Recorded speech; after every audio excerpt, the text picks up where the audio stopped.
3 words on what Faces of America means to me. 3 words on what Faces of America means to me. My 3 words: immigrants, lovers, fighters. To me, Faces of America means we all belong. Voices for change. Creativity, expression, and community. Seeing the unseen. Diversity, possibility, and privilege. What Faces of America means: diversity, unity, and prosperity. Truth, catharsis, and community. My 3 words I would use to describe America are: Faces of America. downcast, uplifted beauty. What does the Faces of America mean to me? Angry, ashamed, activated. Walk the footsteps of a stranger. Caring, energetic, outreach. The Faces of America, to me, are curious, kind, and creative. Faces of America means joy in diversity. Our inclusion, equality, and justice. And without any of those things, none of us are going to be free.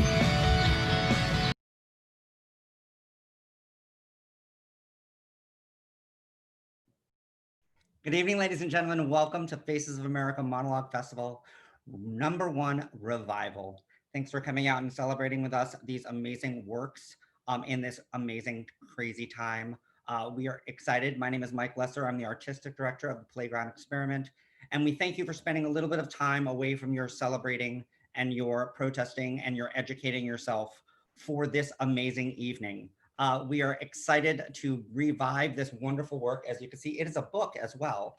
And this amazing book happened, and this whole event happened in November 19th of 2019. It was a very different time. So the monologues in this book celebrate the time of 2019 and before. And we are hoping to keep those thoughts and excitement going forward as we hear the works today. And then as we think of where we're going forward, we're excited to see where we go next. Something about tonight that we're really excited for is we are celebrating and raising money for 2 organizations, Black Lives Matter, and also for the Faces of America PGE Home Fund. Hi, Julia. That's Julia. She's one of our actors. We love her. She'll be here shortly. Those 2 funds are ways that we can help our people. The PGE Home Fund is a fund specifically for our PGE members who are going through some hard times during this financial crisis in some ways. And obviously Black Lives Matter is to celebrate our Black artists and people out there who need our help. It's hard to talk about this, but we need to use your voices, keep using your voices, and we're going to keep creating a platform for those voices. That being said, I'm going to just move on to continuing this wonderful evening of celebration by introducing the Olly Fielding, who is one of the directors of tonight's event and helped put us through this together. Give it up for Olly Fielding, everybody. Thank you so much for being here. Are you going to talk, Olly? I am going to talk. Thank you very much, Mike. It's great to be presenting this event. Maybe about 6 weeks ago, Mike reached out to me and asked me if I would be willing to present this evening to revive the Faces of America Festival that we had presented back in November in New York at the Crane Theater. And back then, 6 weeks ago, when he asked me, this was really about getting the word out, celebrating the work of these artists, both the writers and the actors involved, and giving everybody a sense of hope during a pandemic. But in that time, the world has really changed. And what we're doing now is really talking about the diversity that represents America that is present in these monologues. And so it's a real tremendous thing that we're now able to bring these monologues back into the world and show off the multiple the sides of America, all different people from all different backgrounds from all across America. We got submissions from all over the country. And it's just fantastic to be able to be sharing these words with you, presented by the amazing talents that you'll see tonight. Just a few thank yous before we get going. Maria Elisabella Rijas and Isabella Jessa, who helped put the videos together that you've seen tonight. Thank you. Thomas Dida, who's our stage manager for the evening, always an unsung hero. Thank you very much. And Alexander Castro will be on YouTube helping to communicate what monologues you're watching and just share comments with you all so you know how tonight's going. As Mike mentioned, we're raising money tonight to help the PGE Home Fund, which is granting bursaries to artists who are really struggling financially through the pandemic, and also to Black Lives Matter, which is a cause that is important and worthy and especially in need of our help at the moment. So thank you everybody for watching. On YouTube, just so you know, Alexander will be posting the link where you can donate. And we said 50% of the funds will go to Black Lives Matter and 50% of the funds will go to the PGE Home Fund. Yeah, thanks for clarifying, Mike. So Mike, if you're ready, we can start things off. Wonderful artists do what they do best, which is share. But before we do that, can we just bring all of our beautiful faces of our artists onto the screen? Look at these beautiful faces. And as we're here, I just want to do something. It's something that the Playground loves to do, and we like to celebrate in hard times. So give a shout out to all the protesters that are out there, a shout out to all of the people that we have lost over this long time. And just silence is great. Shouting out in celebration is better. Use your voice. So everybody just make some noise, unmute yourself, make some noise.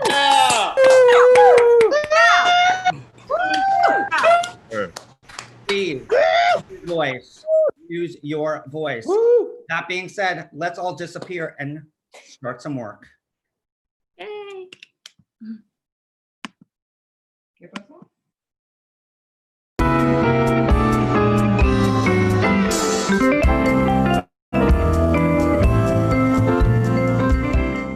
My name is Lydia Joga. I live in Brooklyn, and my monologue is titled The Winner. Hi, I'm Caitlin Belforti. I'm from Queens, New York, and this is my favorite question. Stephanie Pearson, New York City. What else can I do for no money?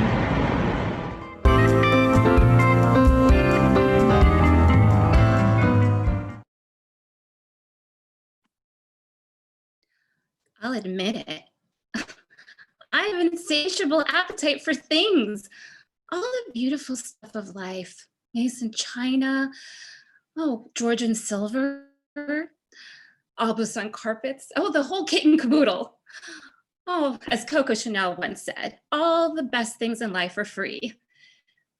The rest of them, the second best are very, very expensive. It's a passion that never leaves me. You could try it as an experiment. After a long day of shopping, after I go to bed, I slip into my freshly pressed one set of Dream Zone 1000 thread cut sheets, and I sit up for an hour and I read.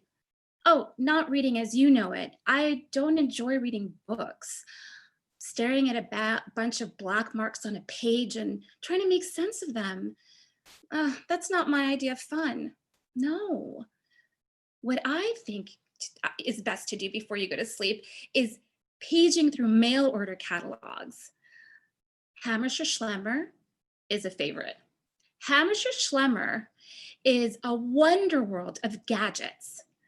That's where, as a young woman, I found my first cordless telephone and Mr. Coffee machine and Neiman Marcus. With their solid dark chocolate Monopoly set or a dirigible. Yes, you can have that too. Imagine flying over the world in a silvery gas balloon. Imagine in a world that makes so many things, they are still making, and you can buy so many more fantastic things. I think that's a good thing, don't you? Because it means that no matter how much you have, it gives you a reason to want more. And wanting more is a reason to go on living. isn't it? It's like the great golden carrot that you dance and grasp at until your great maker calls you on the mortality lottery. I'm getting sleepy. And as I'm about to drift into a dream world of gadgets, I think about that adorable blonde little orphan, Oliver. I'd like more, please. Oh, yes. God, please, I'd like more.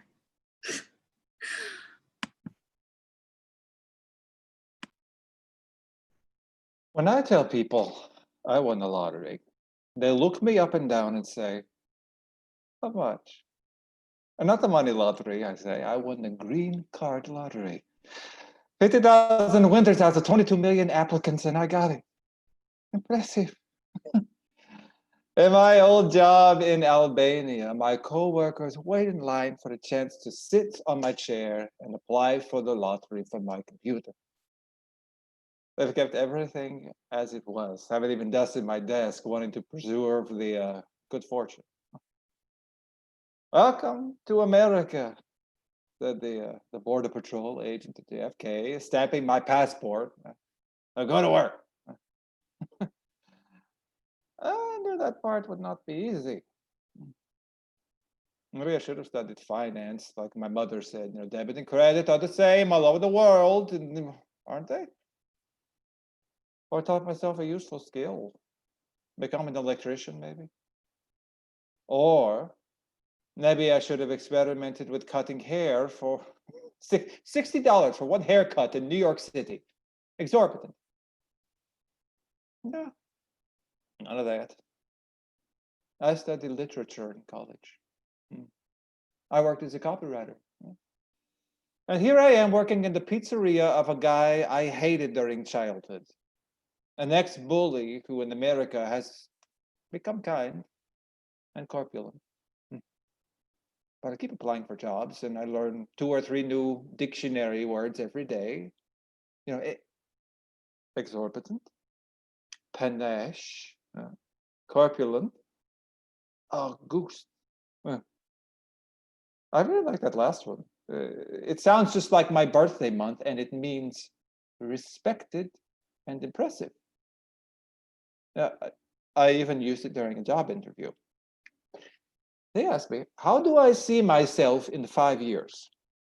As an august copywriter, I said, with panache. I haven't heard back yet, but it's only been 2 weeks. And for now, there's meatballs, anchovies, and pepperoni.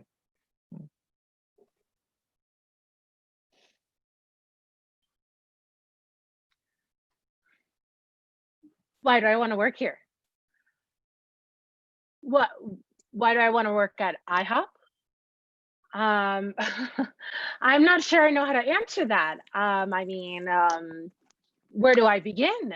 Ever since I was a little girl, all I dreamt of was working at Ihop. While other little girls dream of being Disney princesses, my dreams existed in the eyes of the Ihop servers. I mean, there was a point in time when I only wore blue polo shirts to school.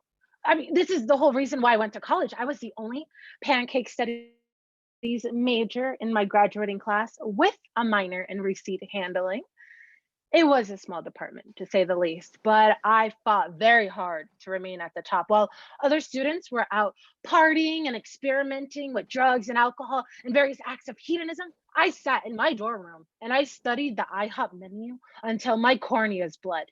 The passion runs very deep.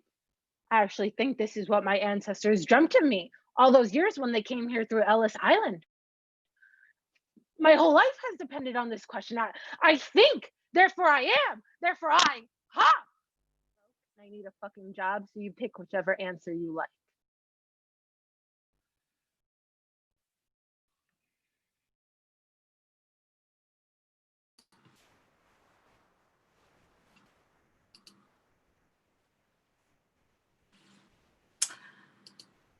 So first, I was an advertising creative director, making a lot of money. On the side, I had a journalism career that paid not so much money. So after about 1,000,000 years, I was fired by my ad agency because I didn't love avocado toast. I mean, because I was over 25. Plan B. I now had the time to concentrate on my journalism career. And what are the odds? On approximately the exact same date I left advertising, magazines went into a free fall. Plan C. I'm an author too. I'd write another book. And at almost the exact same time, people stopped reading books. They just stopped. Plan D. Freelance copywriting.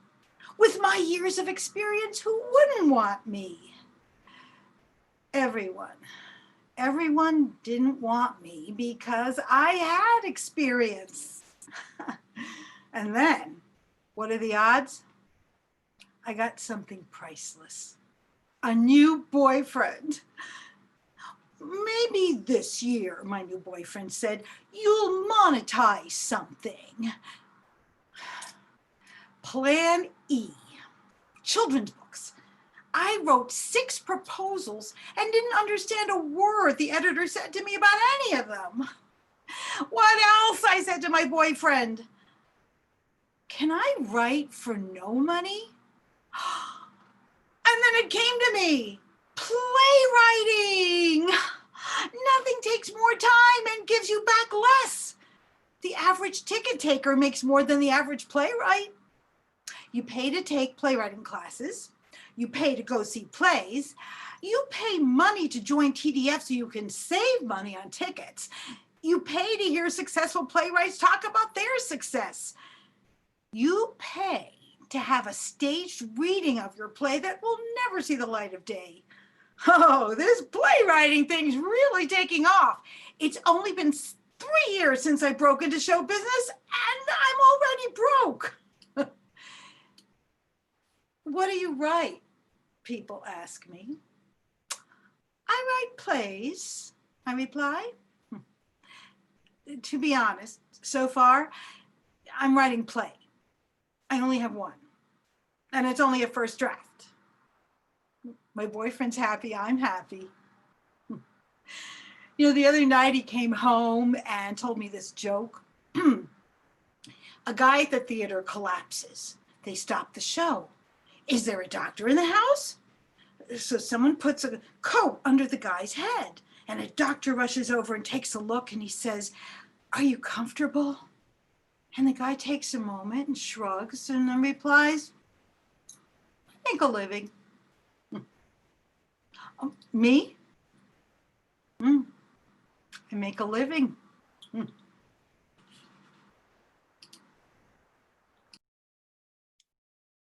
You ever been to Crater Lake? It's this huge crater in the middle of Oregon that holds a lake made of centuries of rainfall.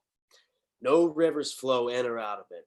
The water is the most pure water you've ever seen. I was hiking up there one summer, alone, a kind of experiment. I come to a waterfall, a gushing river flowing over and pounding on the rocks.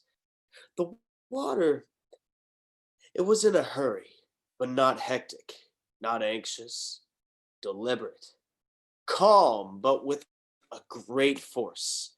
The water had confidence. It was amazing, Karen. But then I see some of this majestic water trail off into some rock formation, a tangent from the great rush. And the water, it sort of pools. The water is trapped. And so it meanders, stews. It lethargically swirls. It's warm. A frothy film covers the whole thing. The one-time purest water on the planet has turned to milk. And you know why? Because it stopped moving. And once it stopped moving, it developed history. And I don't know if I thought about this then, but look at what's going on right now. Everyone's so mad. Everyone's so freaked out.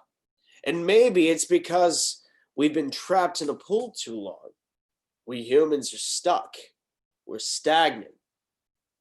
And we make up stories. We tell ourselves stories about who's with us and who's against us. But what if it's all fake? What if stories are the bacteria that froze in the stagnant water of civilization? The Great Rush has no time for stories, I'll tell you that. It's not stained with history. We're but specks of dust on a random rock hurtling through space. And look at what we're doing. No one's buying houses or cars anymore. We're uploading our entire lives to a digital cloud. We're owning less and less actual things. We're literally becoming nomads again, going back to pre-civilization. And that's a great thing. I grew up that way, and look at me. And that's what I want to do here. If I can give people a little slice of comfort, a little recognition, a place where we can rest, where we can meet new people, collect ourselves, and escape from a world that's constantly under siege, I think that could be a really good thing. That's why I want to turn your home into an Airbnb. What do you say?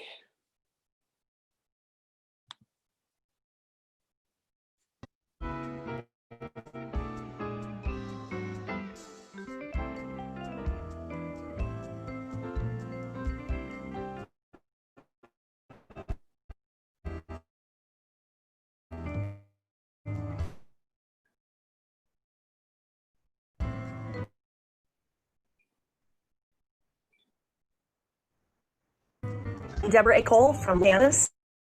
My monologue is from Chicago, Illinois, with God as my witness.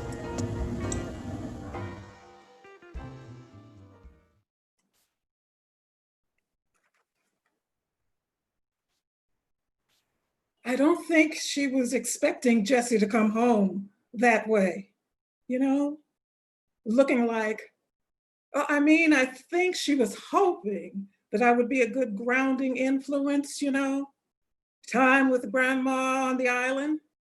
Sounds like a kid's book, right? Where the grandkid spends the summer and learns all about what a super great person the old gal really is. Not just an anxious, hand-holding pie maker, you know. Well, you know, Jesse was always the one to reach for my hand.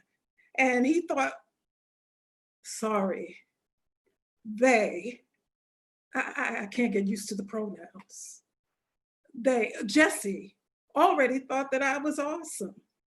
Jesse really was proud the way that I could keep a secret. So when they asked me if I minded if they wore 3-inch stilettos and a strapless dress while they were visiting, I said, okay, if that's what you want, go for it. But Jesse, what are you gonna do when you go home, you know, and back to school? Well, Jesse's my only grandkid and I love him to bits. Well, yeah, sure, I worry, it's my job. Grandma, Jesse says, I told you it's complicated. I'm complicated. Okay, so be complicated.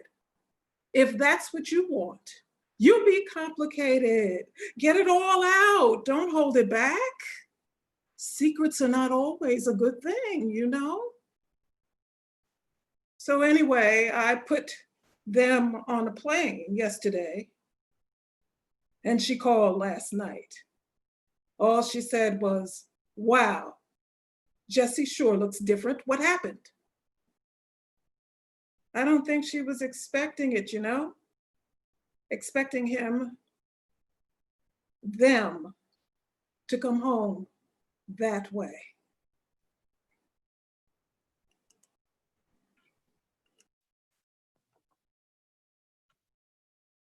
Rosa? She's not my cousin, she's my mother. She's so scared. Why do you think she won't drive? If she gets pulled over, she's gone. She reminds me all the time. She freaks. All those years working, paying taxes and Social Security. The government collects it all. That's legal.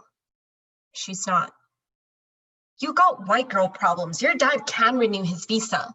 We can't, and what's so fucked up is Rosa didn't come here by choice. Her aunts and uncle sold her after they couldn't afford her after her parents died. She was 15, our age. The puto who bought her was an American citizen. He said he needed a girl to work for him in Laredo. It was just supposed to be an experiment. A few months, he said.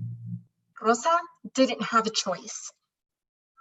He used her, raped her, and each time she got pregnant, he beat it out of her. The only reason I'm alive is she fought back and stabbed him. She got away. He swore to kill her and me. Mi tia is just a nice lady who's pretending to be my aunt so I can go to school. White kid art school. Don't you think I know how lucky I am? But they won't give us asylum because some guy is trying to kill us. You want to leave, but I don't. I've never even been to Mexico.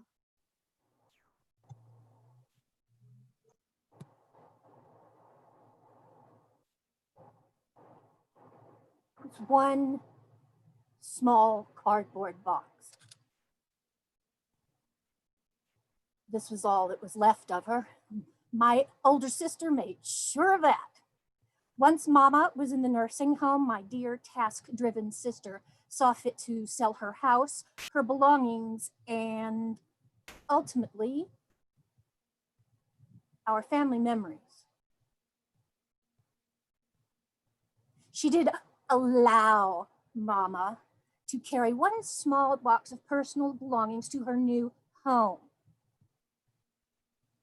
I worried because I've heard that nursing homes were rampant with theft, but Mama chose a pearl-handled mirror that her mother gave her, arcade tickets from the boardwalk skee-ball machine she and Daddy collected when they were first started dating, and the metal framed picture of us as little girls.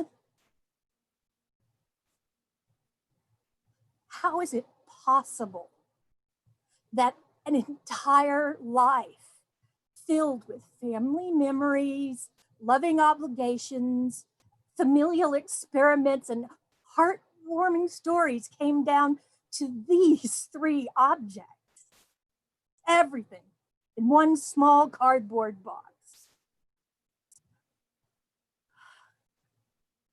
As the days flew by for all of us, with soccer games and trombone practices, the days slowed down for Mama. Her once vibrant life full of friends and connections dissolved into scheduled meals and prescribed pills in those little white paper cups. Meanwhile, our lives became consumed with soccer practices and 5 o'clock urgent client meetings on a Friday night. And Mama found that those three small objects were not enough to keep the memories from fading until they were completely gone.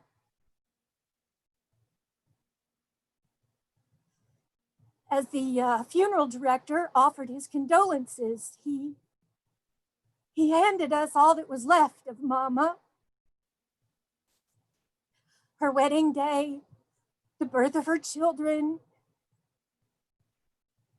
the move to Oklahoma, and the loss of Daddy. All that was gone now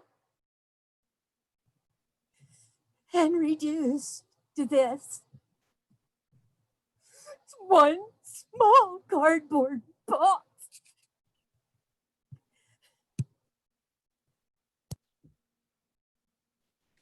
You always talk and mess about that community pool. You ought to be grateful for that pool. Proud even.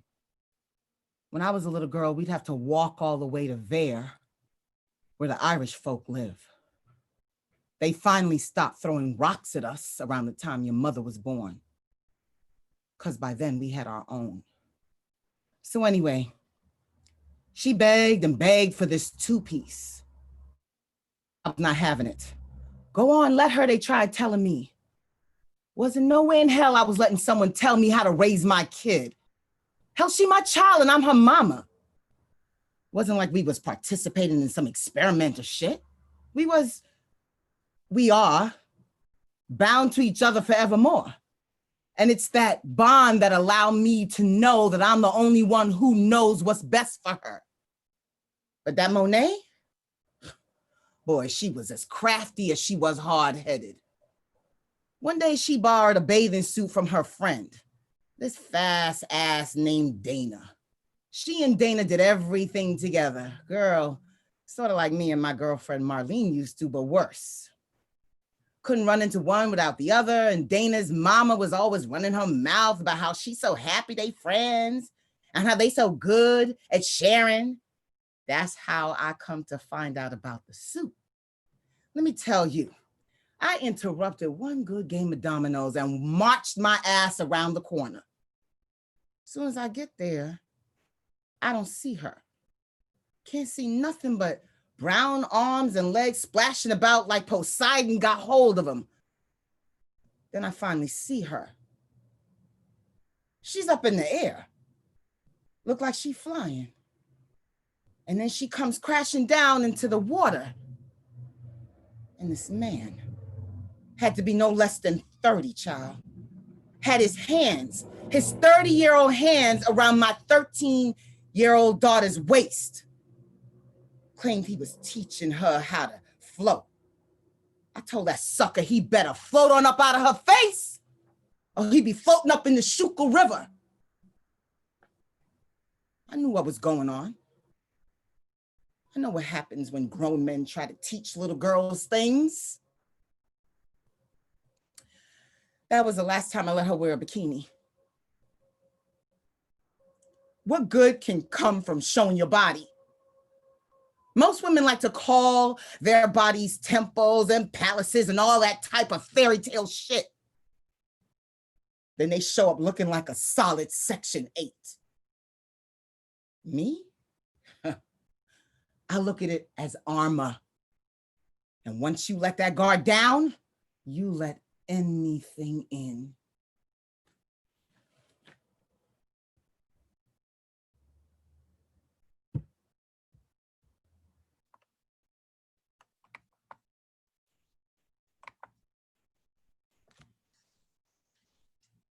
Hey, little fella. Look at me. I'm your granddaddy. Can you hear me through that glass wall? I bet you can. My voice can still reach the back row of a 1,000-seat theater. I'm known for my voice, baby boy. Look at me. Oh, look at you. You open one eye, sweet Jesus. That's my signature, the one eye squint, see? I'll help you perfect that. Unlike my grandfather, I don't give a damn if you go into theater. It saved my life. But don't go worrying, I'm not a bitter old man. I forgave my granddaddy freely for all his sins. That's who I am, my child. I don't understand hanging on to anger for decades. What good does that do? Sorry, your granddad goes off on some rabbit trails. Listen, you'll like my son, your dad. His name's Horatio. You know what? He played Horatio in Hamlet, born for that role. So what do you suppose he named you? It's Napoleon. Napoleon Weaver. Hey, don't fuss. You'll grow to like it. Listen very carefully, baby boy. Listen, your granddad will always be there for you. Unlike my father, I stay. I stay, listen, and protect. Forget that tiger mama bullshit. I'm Grandpa Bear on patrol. I'm the big bad wolf ready to blow down any bully. With the Almighty as my witness, I will not abandon you. As long as my heart beats in this black, somewhat bruised body, I'll keep you safe. Look at me, baby. Both eyes. Good. Whew. I swear to Lord on my grave or nestled in my urn that I'll never leave your side. You see these strong shoulders? They'll knock down doors for you, physically knock them down if I have to. So don't be afraid. Stop fussing. Is something wrong? What's that armband for? Hard to read behind this glass wall. Your grandpa needs to put on his glasses. Give me a second here. Here we go. All right. Hector Rodriguez? What are you doing with a name like that? Shit, you're not my grandbaby. Where's Napoleon Weaver? I'm sorry, Hector. I gotta go find my real baby. Now, Hector's a strong name. You and Horatio out of the pages of Shakespeare. Imagine that. Quit looking at me like that. I know what I said, but it was a mistake. Lord, help me, please. Can I take back my promise? Whoa. Stop screaming. Stop screaming. Hector, stop screaming. I know it's not an easy world for you brown babies either. Your people forced to escape a country that doesn't protect its people. My ancestors shipped out of their continent. But we got to be here now. This is our country. A grand experiment where we start anew with every baby born. My great-grandma, she nursed so many babies not her own. Lord, she'd know how to make you stop fussing.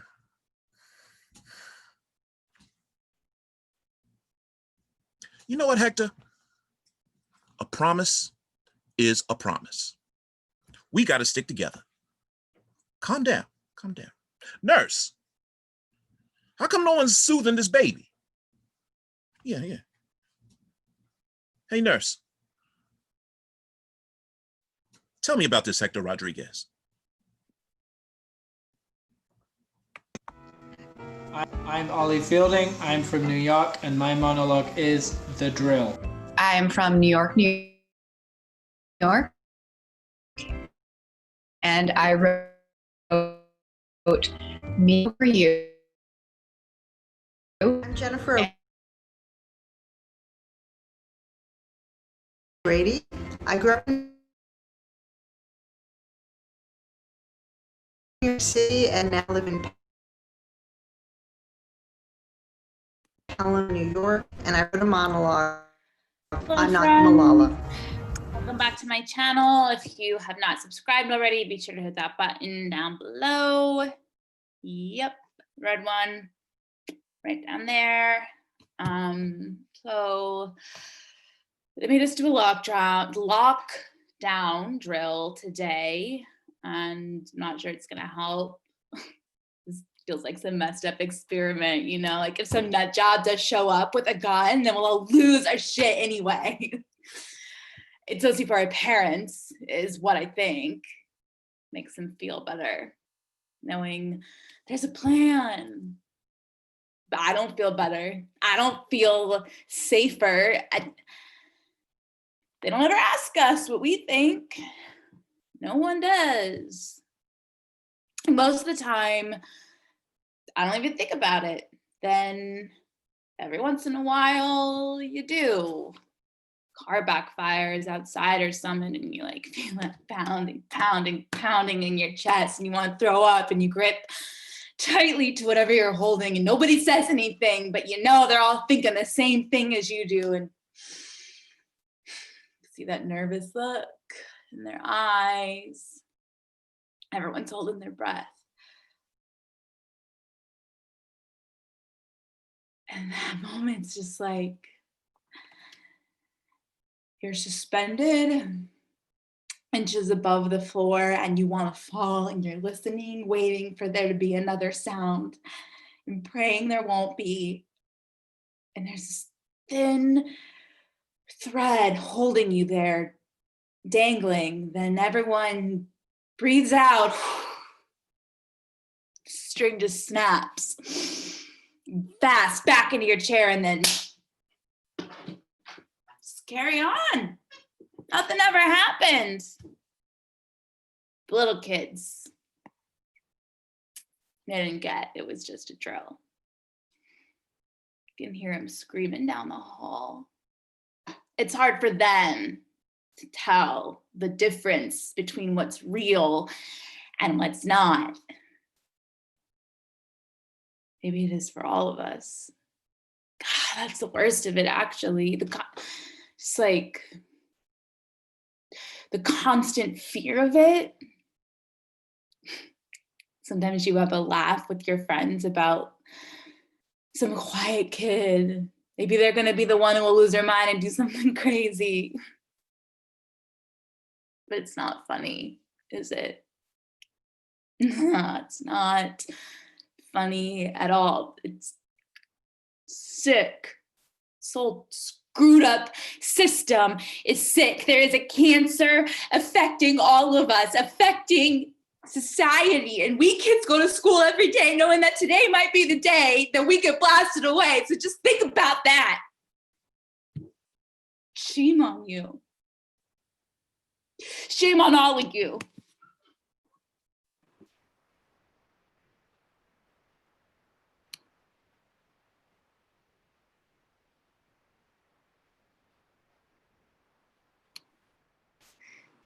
If you'll indulge me, I'd love for you to participate in a thought experiment with me. If you're comfortable, close your eyes. Now, picture your favorite teacher. If you need a teacher, you can take one of my favorites. Mrs. West, my high school drama teacher. Huge, bubbly personality with a voice of truth and hands like my grandmother's. Or Mr. Majeski, AP Gov, the reason why I vote every election. Also looked like Santa Claus come to life. What do you see this teacher doing? Teaching a lesson, comforting you in a hard time, saying something pithy or snarky? Now, imagine this teacher saying this to you. They will have to shoot me first before they get to you. Open your eyes if you haven't already. Some of you may have faces of disbelief. What teacher says that? Well, I am a teacher now, and I can tell you I say it every year. Every year I've been a teacher. One instance stands out above the others. We were doing a lockdown drill in 8th grade algebra when one student, Chloe, was being particularly snarky.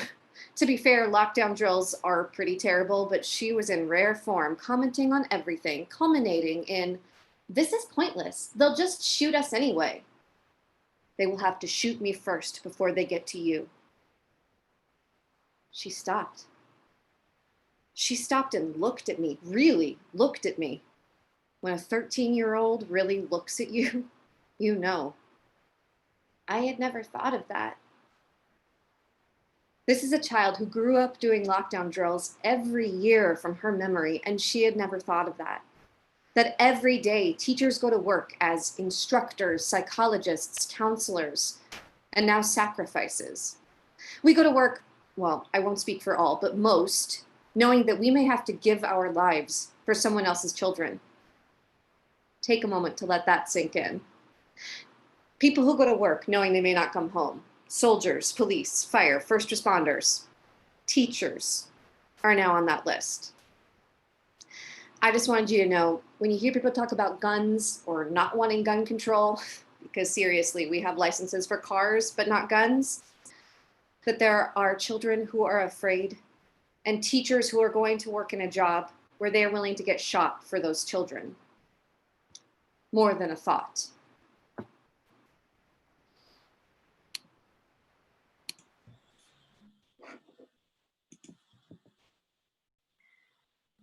So my mom keeps telling me about this girl named Malala who lived like in Pakistan. And she tried to go to school and got shot in the face.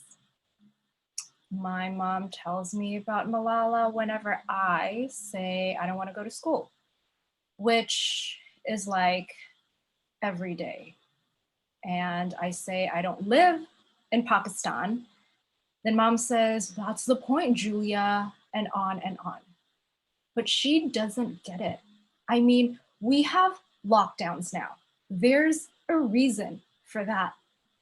Mom says, no, Julia, you're safe at school, don't worry. But what does she know? Mom works at home where we don't have any lockdowns. And then there's my school, which is full of noisy kids and has no metal detectors. And so just stop telling me about stupid Malala, okay?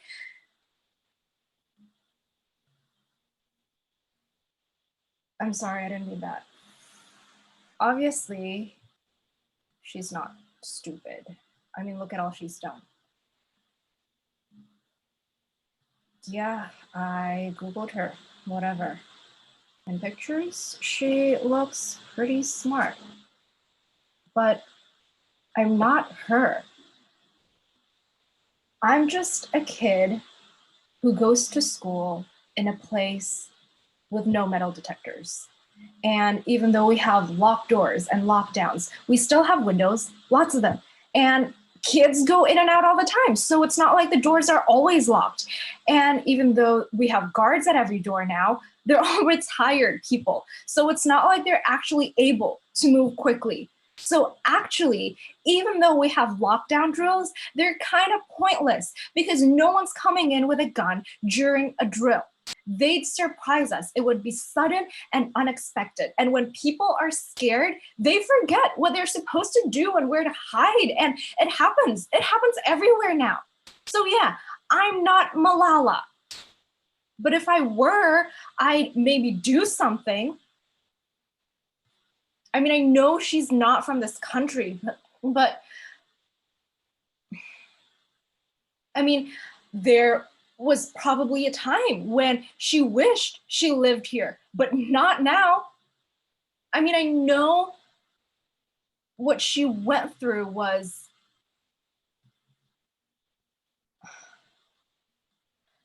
but I mean, there are kids my age who didn't. They're not here, standing here, talking to you. I bet their moms all said the same thing. You're safe, don't worry. They're not here to hear it anymore. So maybe Malala can like talk to the US government like an experiment. People seem to listen to her. She does a lot. I've never been great at class presentations myself. So if I were Malala, I'd do that maybe. Tell them to make it all stop.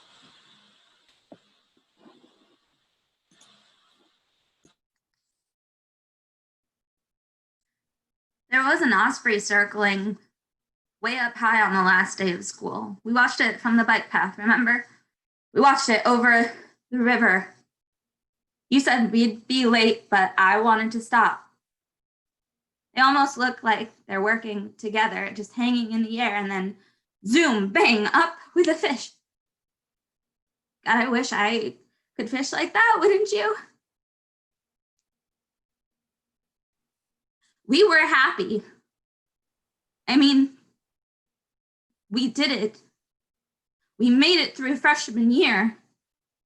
We were gonna go celebrate. I had money in my pocket. We were gonna go get milkshakes.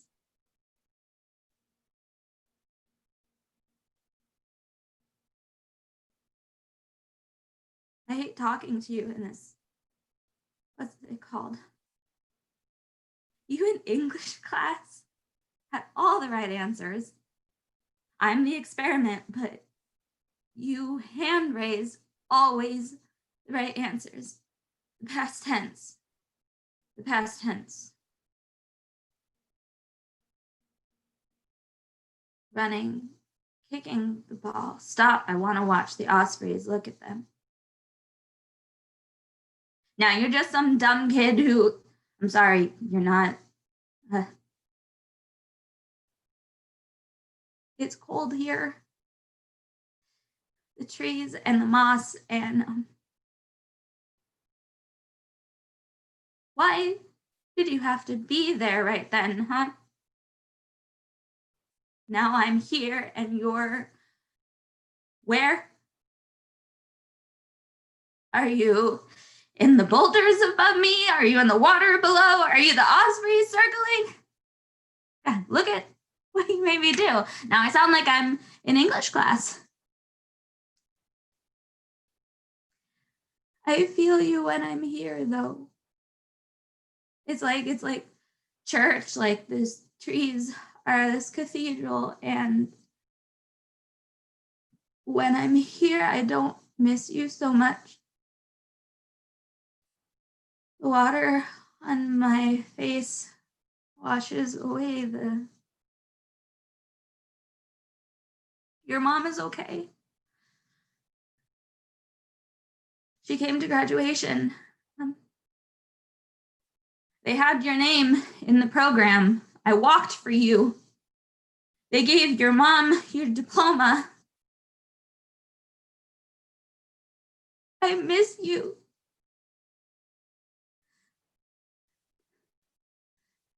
Do you miss me?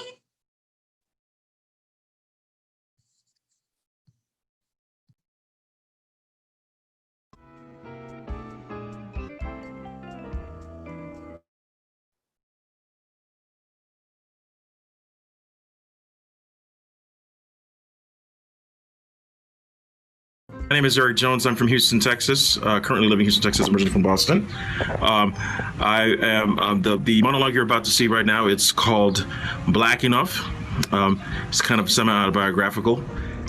Hi, I'm Diana Burbano. I'm in Long Beach, California, and my piece is called Periquitas in Cleveland. I'm Elizabeth Gordon.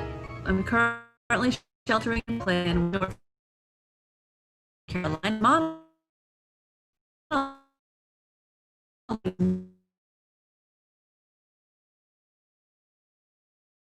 Not blue.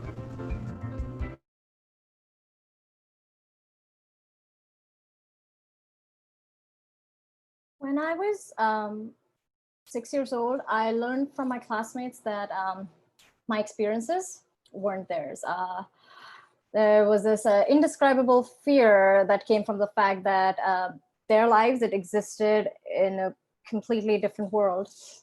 They didn't spend their Fridays in the mosque. They didn't pray 5 times a day. They didn't eat pork, etc., etc. But when I grew older, this fear transformed. I thought my entire existence would be defined by the fact of my religion. One fact would categorize me. One fact of religion would define me. But what happens when you're two things? And like those two facts, those two labels, they don't agree with each other. When one exists despite the other, when they are always at war with each other, it forces you, it forced me to pick one. And I could either be a Muslim or I could be a lesbian. I couldn't be both. I just couldn't exist as both. The casualty of this war was obviously myself. I lost my identity in the battle of labels that were used to define my existence. And when I picked, I had to dispose of the one I did choose. When, for example, I came out of the closet, I replaced the contents of that closet with my religion. I ran away from Islam. I ran away from my ethnicity. I ran away from my cultural identity. It was a defense mechanism, a way to, sink into self-hatred. When my father disowned me, a way to survive it. This temporary fix, this experiment, this facade of empowerment slowly lost its ground over me. The wall that I built to protect me was crumbling on top of me, and I lost my sense of self. But my junior year of college, this man came to speak at our campus, and he was gay and he was Muslim.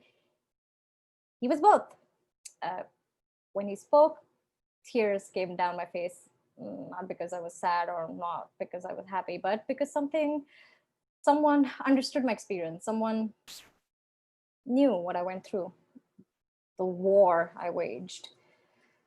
I didn't know how important that was until I found it, this solidarity. The solidarity started an awakening. It took the closet door and released its contents, and I wasn't now one thing. I was everything. I was myself. I was human, but I was a human only to myself. I am still one thing in the eyes of my peers. I can still only exist as one thing in the life that I live. I need help. I need help to be myself. I sort of need help to be understood. I need help to take up space. I need help to be a person. I need help to be human. I need help. I need your help. Help me.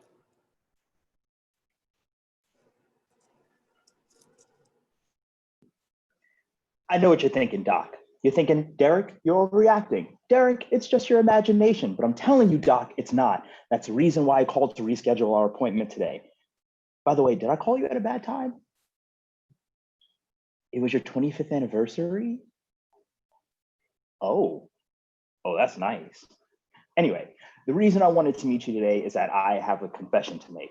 Oh, no, Doc, it's nothing serious. I had a revelation, a sense of clarity, you might say. It's something I realized all along. I just had to come to terms with it. You know, I guess there's no other way around it. So here it goes. My name is Derek Jackson and I'm white. Aren't you gonna say anything? All I see you doing is scribbling in that big black writing pad you always do. It drives me fucking nuts. No, I haven't snapped my cap, Doc. I'm white. How did I come to this conclusion? Well, I always felt a little different than the other black kids growing up. We all feel different growing up. No shit. Explain. Okay. You asked for it. When I was a little kid, instead of wanting to be Link from the Mod Squad, I wanted to be Peter Brady. I couldn't dance to save my life. I didn't speak that urban talk like the other black kids. I mean, they all kept saying the same thing. Derek is not black enough. He's trying to act white. He thinks he's so smart because he makes all A's. I tried to hide it from my parents, but they knew. One time, my mother asked me what I wanted for my 8th birthday party. I wanted an 8-track cassette. So she asked me, do you want the Jackson 5 or the Ohio players? I said I wanted ELO and ABBA. She starts screaming at the top of her lungs and shouted, the devil is a liar! You're scribbling again. My teen years weren't that great either. When all the kids in my class wanted to be dope and fresh, I wanted to be gnarly and stellar. While they were watching BET, I was watching 120 Minutes on MTV. You know, some people feel like they were born in a different time. I was born on a different continent. I thought moving abroad would help, but that wasn't it. So I'm back home. Well, aren't you gonna say anything, Doc? I'm not white. What do you mean I'm not? Didn't you hear anything I just said? What was that? You're telling me to look in the mirror and tell myself, I'm Derek Jackson and there will never be another one like me. Really? All right, Doc, I'll give it a try.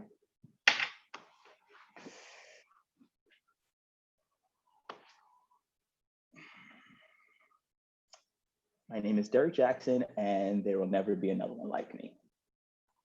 Ugh.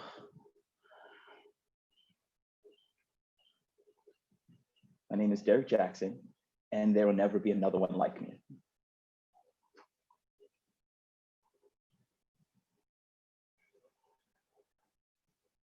I'm Derek.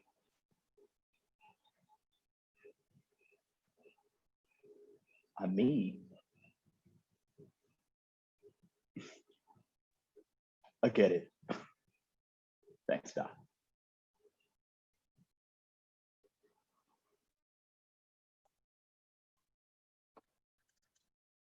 I wasn't born here. My father came to be part of the Great American Experiment. When we moved to Cleveland in the winter, the snow was a menace. bare trees attacks on our souls. No one spoke our language. Imagine, everything was different. The smells, the food, the ground beneath our feet. I was very young. My home country, Colombia, was color.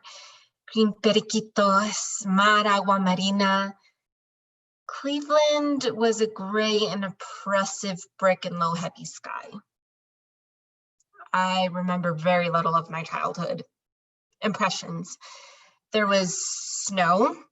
I remember that. I remember white bread and bologna sandwiches and Twinkies. Twinkies were little packets of joy, little bits of yellow sunshine in a cold, hard metal lunchbox. I remember being constantly afraid to speak and feeling different, but not knowing why. It felt like a periquito in a cage, singing to be set free, but if you open the door, too frightened to escape. A white lady babysat us once, just once, because my parents had been invited to a New Year's Eve party. We were so uncomfortable with that nice white-haired lady. She was so foreign, but she read the original Wizard of Oz books to us, and I was fascinated to learn that other people thought America was great too. Glad to know that I was right. I found the original Oz books. They lived on the top shelf of an ancient brick library in downtown Cleveland, dusty, unseen for a decade more. I devoured the books, describing a land of magic and color and people who could understand each other even though they were different. And I wondered with all my heart if the great and powerful Oz would deliver me from Cleveland too.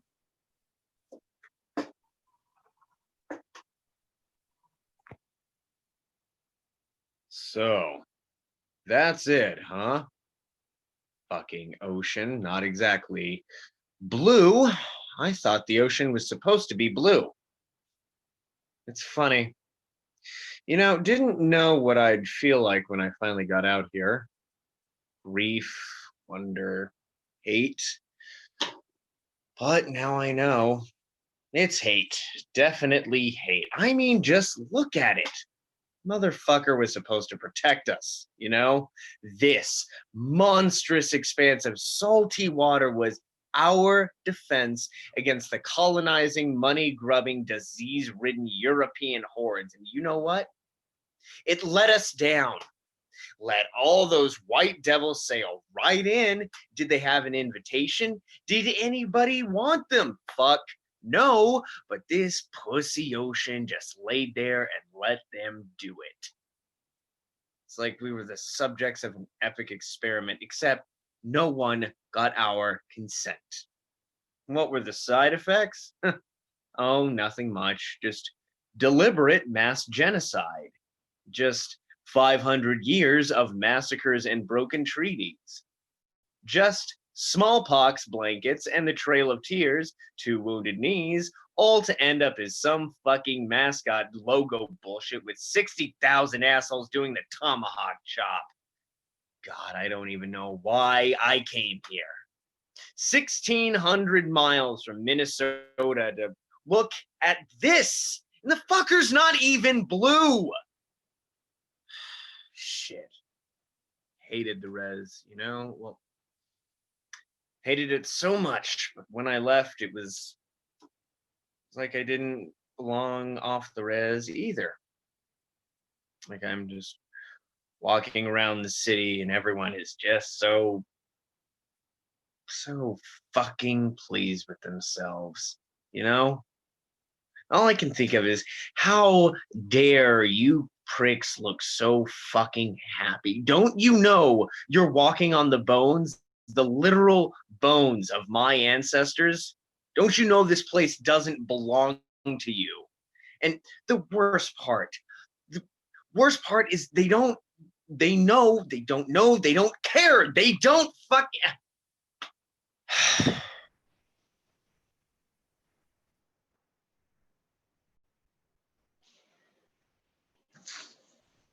Oh, hell, nigga. Did you not get my text? Yo, we gotta go. Them liberals have lost their minds, man. Yo, keep sitting there with your feet up, cuz.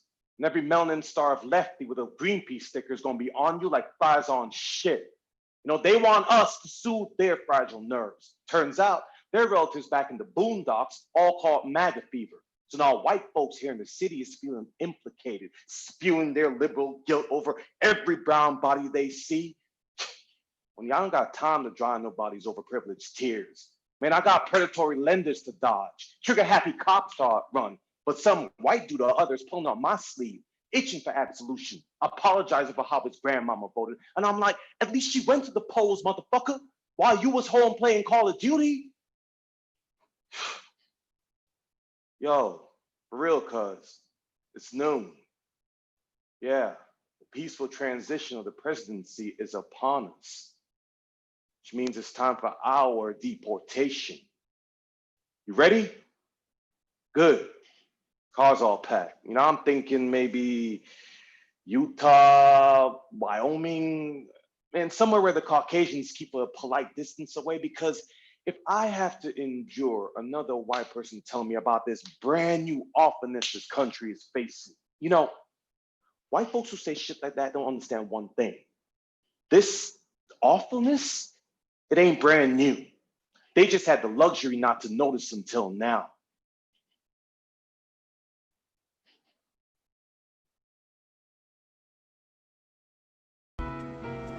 Hi, I'm Jasmine Spees. I'm from Milton, Wisconsin. I currently live in Astoria, New York. My monologue is called The Hypothesis. Hi, my name is Tom Koash. I'm from Louisville, Kentucky, and the name of my piece is Blind Dog. Enjoy. Hi, I'm Emma S. Rund. I'm from Chicago, Illinois, and my monologue is titled On the Tracks. This is Mernalini Kamath. I'm in Queens, New York. My monologue is Election Night. Hi, my name is Kay Lyons. I live in Murfreesboro, Tennessee, and my piece is called The Walk. Here I am on my wedding day, and you're asking me when we're having kids? Like it's assumed? Oh, you look uncomfortable. Yeah, that's fine. I'm fine with silence. Did you ever think for a moment how hurtful that question could be? I mean, there are so many women in this world that are physically unable to have children. Can you imagine how much that question would hurt? There are other women who see the state of the world and don't want to have children because our generation can't even promise them a planet to grow up on. There are many more women who make the decision to be child-free. They see and respect the people who are willing to put in the work to raise a child. They've got to be present as the cool aunt, or they become teachers, or they go out of their way to help parents by being there for their children. It's just simply not a goal for them on society's list of things that all people do. And oh, I see that look of judgment on your face. Okay, I'll tell you what. You are the fourth person who has asked me this today. So as a part of this little experiment I'm conducting, why don't you go over to my husband and ask him this question? Yeah, so far my hypothesis is correct. You would never dream of doing that. So in short, it's none of your damn business.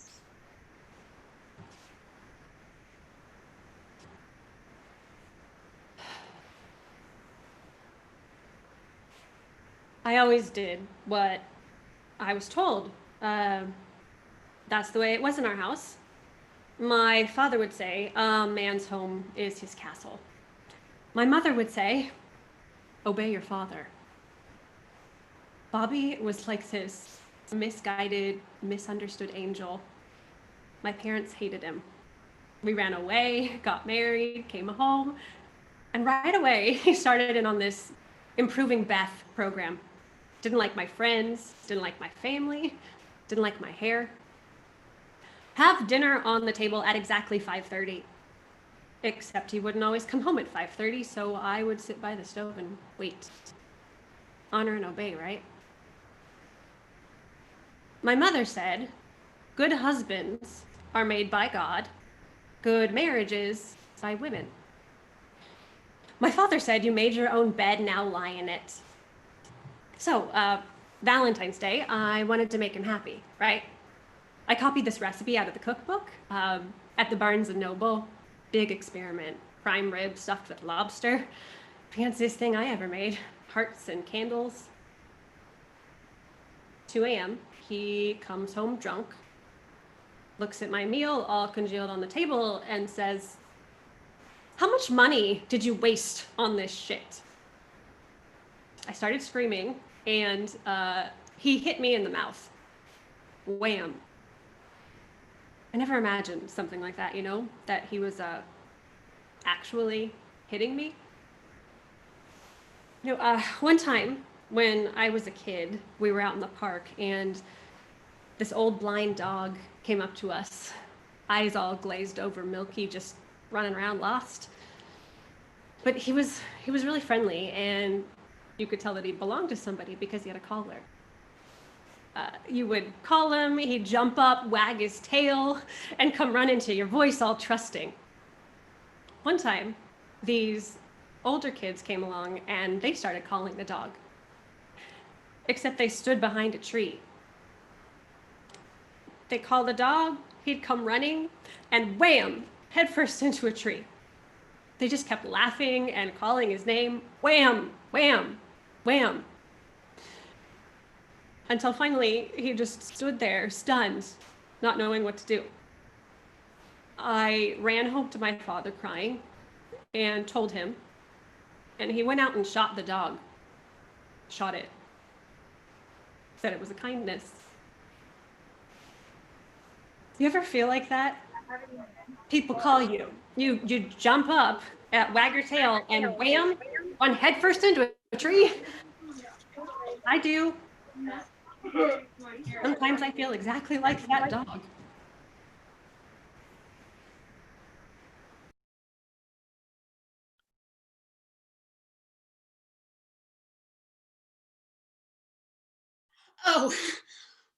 Oh no, I wasn't going to jump if that's what you were thinking. Rough way to go. A real unappetizing barbecue. No, I was just looking, window shopping. Kind of a mental experiment. I'm not suicidal, I'm fine. Well, I am not fine, but I don't want to die. Sorry, I wasn't trying to freak you out. I just had a really bad date. Sometimes I wonder what it would be like to push someone, watch them smack into the front of a train like some animated movie character. Like my date. Everything was going fine. He took me to a rooftop bar. He bought me a couple of drinks and we talked. He seemed nice.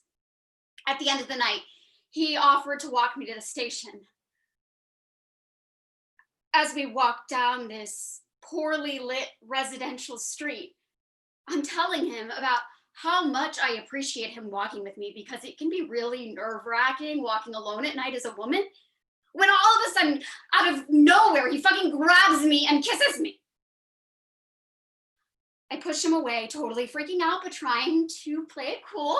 And I ask him, what was that? And he says, oh, just an experiment. An experiment? Are you fucking kidding me? What hypothesis were you testing? And I say, well, for the record, that was the wrong moment. And I started walking. And he kept walking beside me, silently, all the way here, with his hand occasionally brushing my backside. When I got up here away from him, I started experimenting with the idea of what exactly those tracks combined with an oncoming train could do to a human body.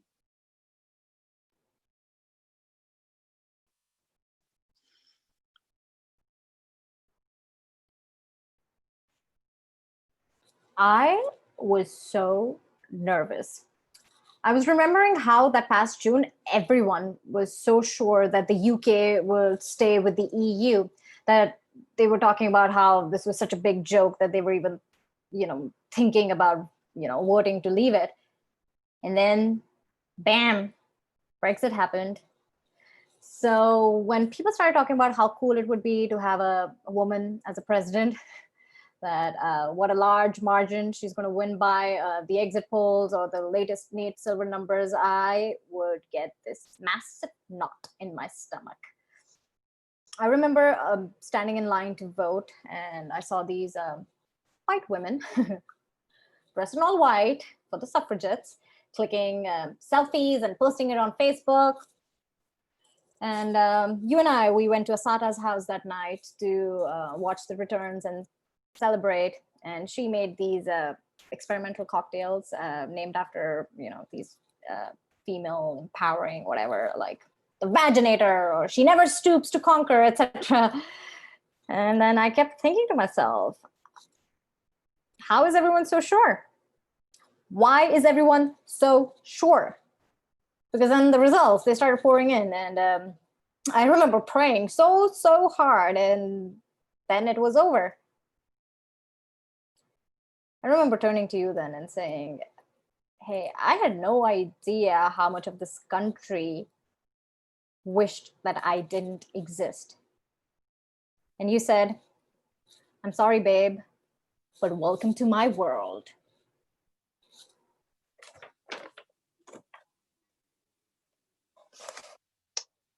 Okay, I got it.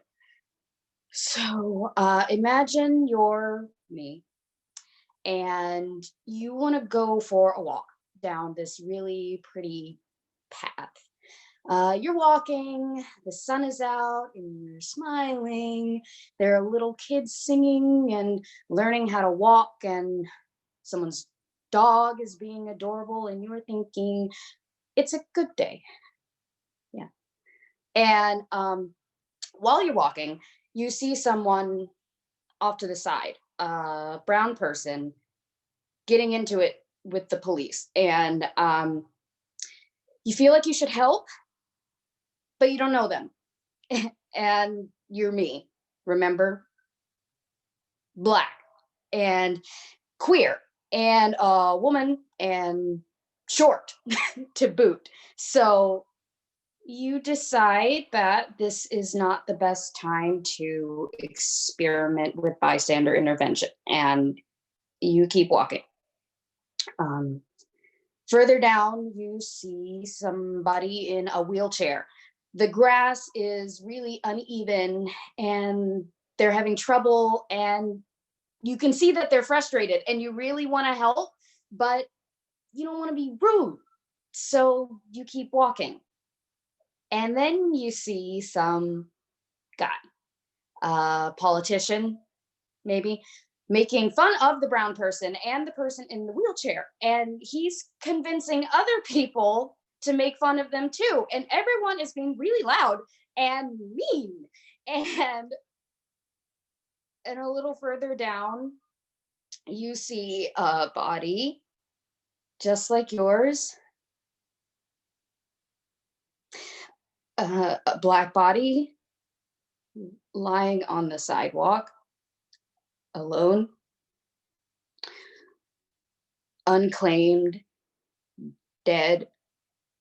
And you've walked past so many terrible things that you almost think that there's no point in stopping, but you can't help yourself. So you veer off the path and there's something blocking you, some sort of like invisible barrier, so you can't reach the person on the ground. You can't touch them. You can't help. And then you look down the path, and there's no end in sight. More people need help, but the barrier means that there's nothing you can do, so you're stuck. You can't help anyone. And people are screaming and hurting, and it's a mess. And you can't remember why you wanted to take a walk in the first place. And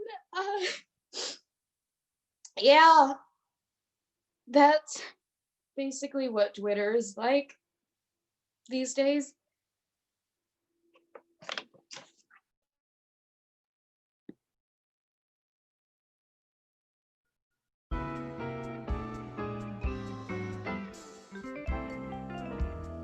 Hi there, I'm Judd Lear Silverman from Brooklyn, New York, and my monologue is called Gluttony.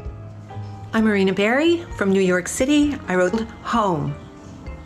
Hi, my name is Karuna Das. I live in Pittsburgh, Pennsylvania, and my monologue is called Octavia 2032 from my full-length play, Pyramid Builders.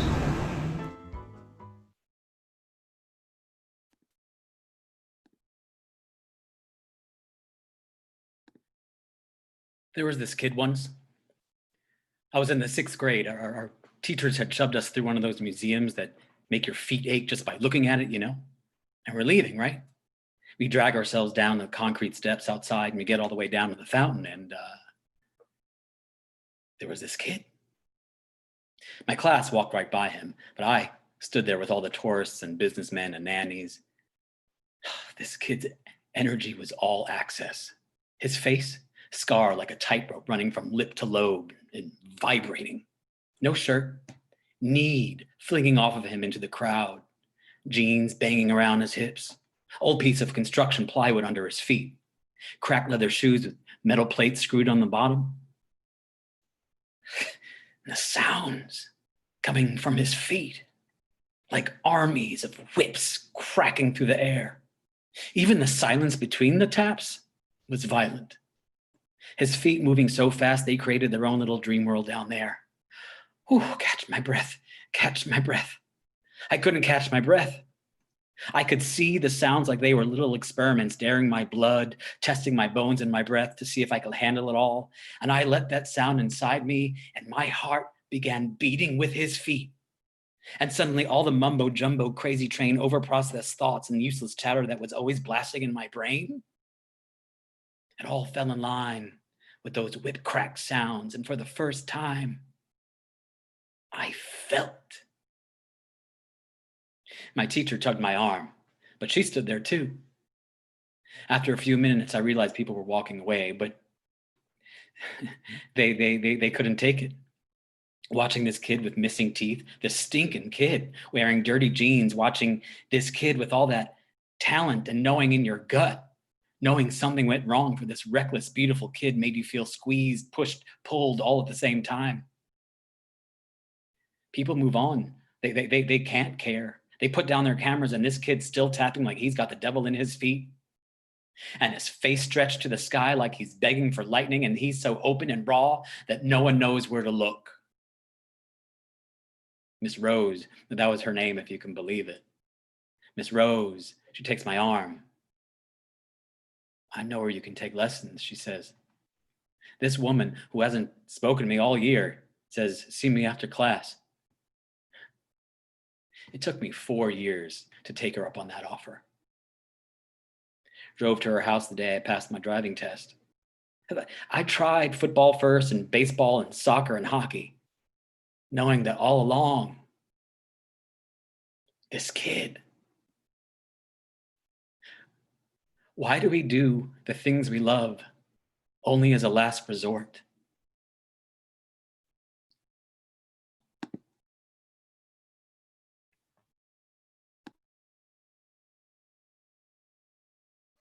I just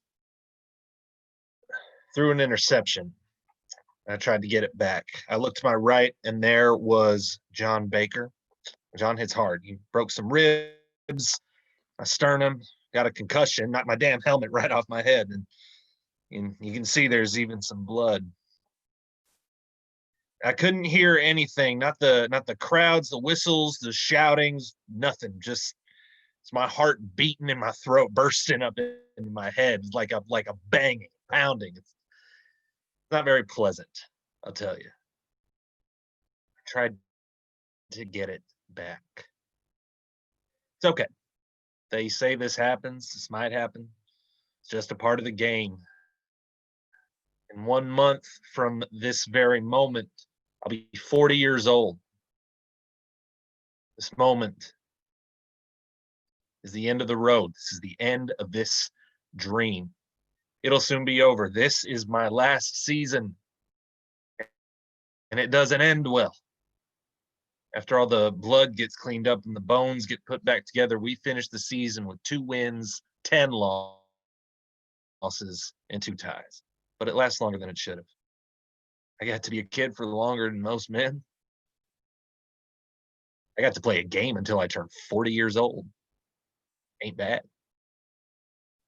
Now, I'll never understand why they said this picture changed the way sports were photographed, and I won't understand it until I really look at it. I never bring myself to really look. One day I do. And that day, I see it. I see the power of capturing a moment shrouded in devastation. This will hang in the Football Hall of Fame. It'll be the back cover art of my autobiography. Oh boy, do I learn how to really look at it. It'll be hard, but you know what'll be harder is that tough little asshole that knocked me in the end that day, John Baker. He will use this here picture for his campaign when he runs for sheriff in his hometown of Wake County, North Carolina, 14 years after they snapped this. He wins. He'll serve for 25 years as one of the best sheriffs in North Carolina's history. Pretty clever of him, if you ask me. Great guy, John. It's hard. But I must say the hardest hit will be when they use this for a Miller beer ad. A beer ad. Jesus, I become an experiment in advertising. Come on now. This thing, the loss of my whole world right here in black and white, it meant the gain of so many other people. Sitting here in the dirt, wanting to cry my eyes out. Good old boy from Marshall, Texas, who got to have his dream. Great run, but in this moment, I know what's coming. This old man knows when to quit. Time to hang him up.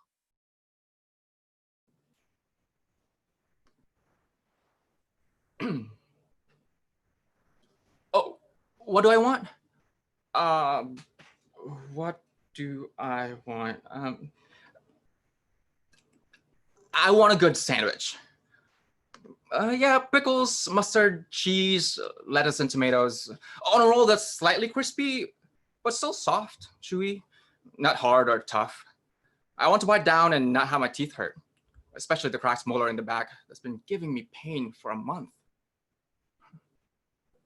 I want to be free of pain. The pain that goes down my neck and into my back. The pain that makes me so damn tired all the time. I want to be rested. The kind of rest that you get after a good night of sleep. No bad dreams. I want dreams that are fun and joyful. Reunions that are reassuring. Dreams that everything will be all right. My money woes will vanish. I want money. Money that means that I won't have to worry if I miss a day of work. I want work that's fulfilling, giving me a sense of purpose. I want a sense of purpose, a meaning to my life and the people around me. I want people around me to care for, to be cared for by, share my days and my nights. I want days full of positive experiences, experiments, days of wonder that fill my senses, my ears, my nose, my mouth. I want my mouth to have wonderful taste of sweet and salty and even sour, texture smooth and rough and chewy and melt away tastes that excite me. I want a good sandwich.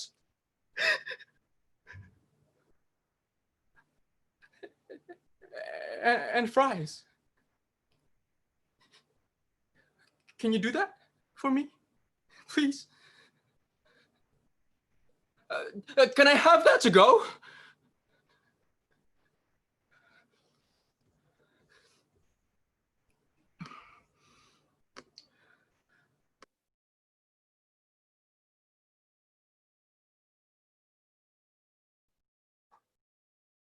My grandparents came to America in the early 1900s from what was then Yugoslavia, today known as Croatia. They came through Ellis Island in New York City, but settled in San Francisco, not speaking a word of English. America meant everything to my grandparents. They learned English, but my Baba would always apologize for her words. But she spoke fluent Italian in addition to Croatian and English, and not many Americans I knew could speak more than one language. They changed names no one could pronounce. Demjanovic, Petkovic, Barilich, just to name a few, to the few of the only American words that they knew, like brain and white. I remember being frightened when Mr. Brain would visit my grandparents because I thought he was a monster. But my mom told me his real name was Mr. Buderich. Brain was one of the first words he learned, so that's what he put on his immigration papers. He thought it would make him sound American and smart. They all worked hard and paid their taxes. My grandfather's a cook and a railroad mechanic, and my grandmother's worked in the local cannery. I remember Sunday dinners vividly. Food, delicious, plentiful, and always available. The more you ate, the more they loved you. And you loved them because you were eating what they offered. It was all they had to offer. When I think of the courage it took for them to leave the place they knew, to go to a place that was foreign in every way because they wanted a better life, that was no experiment. It was real. They'd left everything. I'm in awe. People like these contribute and help shape the face of our country. Years later, my grandparents went back to the old country for a visit, and when they came back home to San Francisco, my grandfather knelt down and kissed the ground.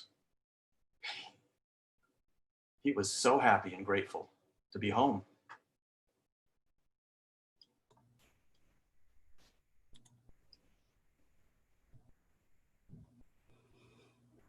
Years and years ago, maybe 2018, I saw a news story about an artist in one of those Rust Belt cities with a good-sized population of Black folks, but a lot of segregation by neighborhood, racial tension, gentrification, and dislocation. I think it was Pittsburgh. This artist, she put up a billboard that caused quite a ruckus by white folks. So the company that owned the property with the billboard took it down, and that caused an even bigger ruckus by all kinds of folks. Censorship, racism. You know what was on it? A few ordinary words put together to form a single, simple sentence. It said, "There are Black people in the future." Years later, when things got really nasty, long after we gave up on having free and fair elections and other foundations of the great American experiment in democracy, when white nationalists went from holding rallies and committing mass shootings and other individual acts of terror against people of color to launching organized killing sprees in minority neighborhoods and outright taking over of police departments, Oh, and the more militant members of Black Lives Matter split off to form the Black Lives Army. I thought of that billboard. I thought, there are Black people in the future. And I'm going to do every goddamn thing I can to make sure it's the truth. For as long as there are people, whether that's 60 years or 60,000, there's gonna be Black ones among them. Black people from this country. Black people whose ancestors were subjected to the injustices and horrors of slavery. If we can survive that, we can survive anything white supremacy throws at us.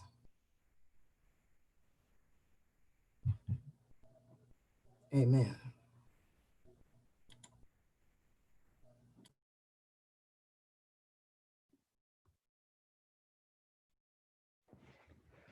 Ladies and gentlemen, I give you the Faces of America Monologue Festival. Bring back all of my beautiful actors. Unmute yourself, give yourself screams and shouts and love. Bravo! Bravo!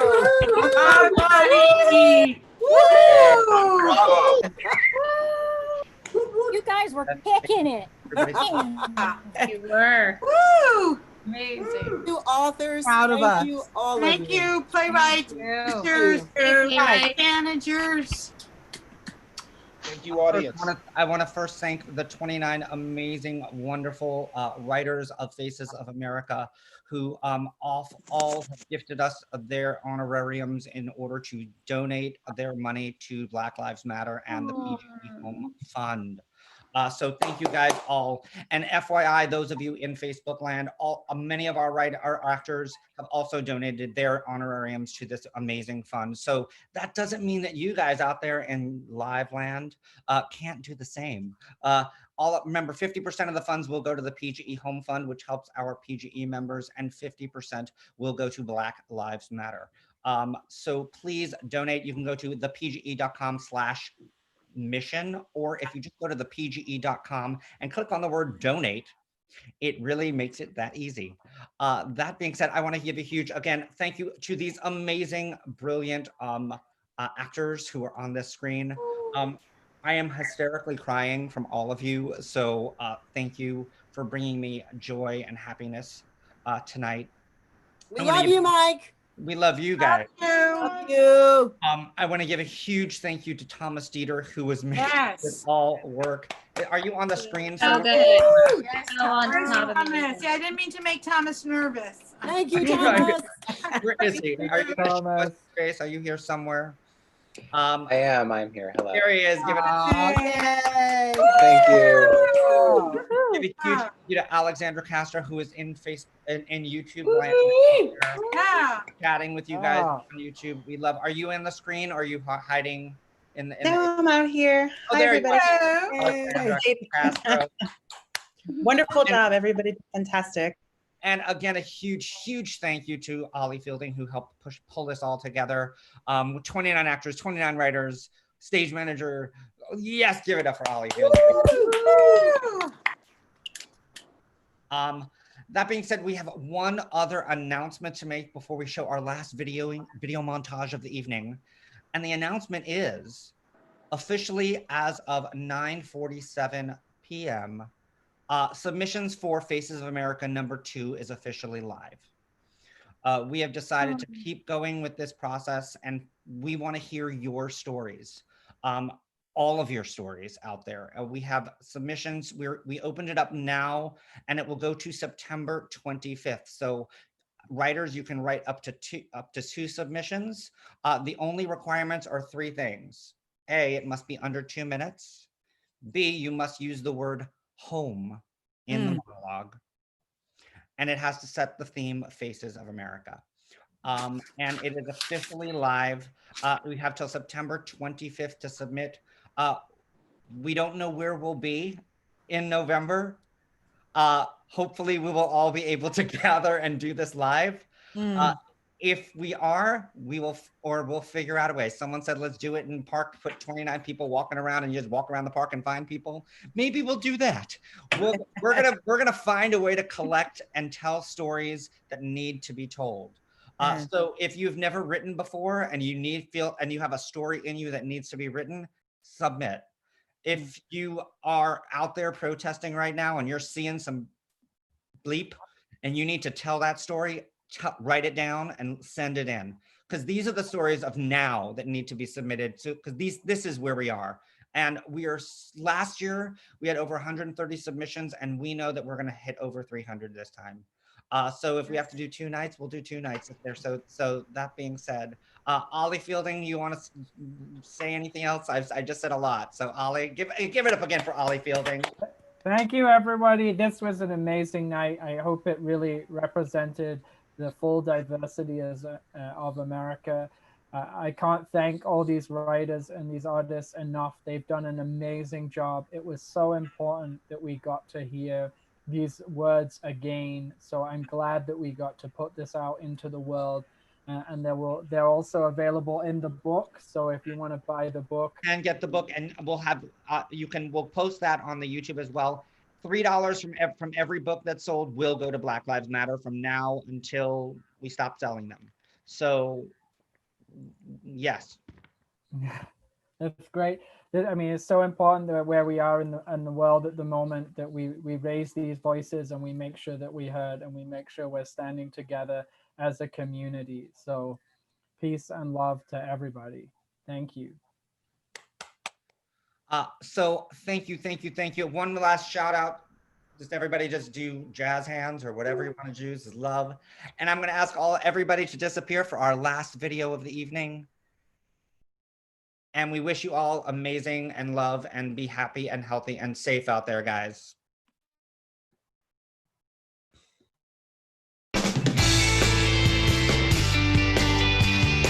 To me, Faces of America means, or should mean, all together now.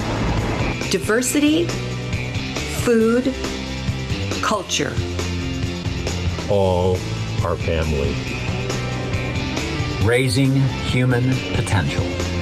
Create, collaborate, celebrate.